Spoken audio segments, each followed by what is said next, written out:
I'm just well-read. This is, but well-read on expert. both sides, right? Yes, of course. So, and I think, like I said, we're uniquely positioned as litigators, that a good litigator is going to look for both sides. Yes. Because you mistrust everything you hear, right? We have to do. Oh, it's after, for example, I have my materials here in front of me just for quick reference, and after I read my materials, my first question to myself is, okay, what are the other ones? What are the other guys saying? What are they saying about What's their perspective? Right. Because otherwise, I have no credibility if I'm going to make an argument if I only know of one side. Right. It's like I had yesterday, I did a bench trial yesterday. It was one of these restraining orders, right? I call them bench trials, but they're restraining orders, right? Wow. It is. But, a lot of times you walk in, you don't get to hear what the other side's going to say. You see it writing, but if they bring witnesses, you don't have depositions on them. You don't know what that person's going to say. Right.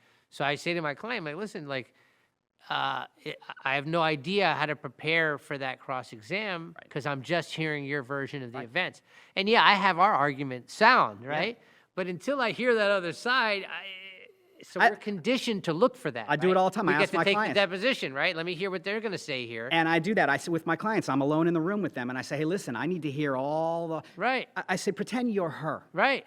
Tell me all of the things about you she's gonna say. Right. And then it sort of disarms our clients, right? And, they feel like, okay, she's gonna say that I hit her a couple times. Right, or right, I threw her off the yeah. bed. I'm like, oh, she's gonna say that. Okay. So at least, now I have a better understanding, but I'm asking the questions. Yeah. I'm not just coming from, the perspective, oh, he told me he didn't do it, so therefore. I told him yesterday, the example I used, listen, imagine I'm going into a fight with a boxer that has a mean right uppercut, and you're training me to go in there. Yeah. You're not going to tell me about his right uppercut? You're going to let me experience that myself before I learn? Or are you going to say, by the way, you're going to get thrown an uppercut right here? So that I know how to deal with it. So, we're uniquely...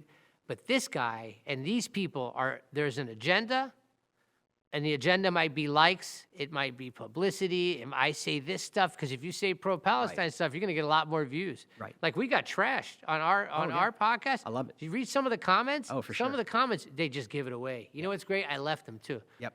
And it's not, oh, the Zionists. No. It's one guy literally comment, well, I said something about, remember when I said, I don't know how Hitler duped the Germans. Comment was, Hitler didn't dupe the Germans. Yeah.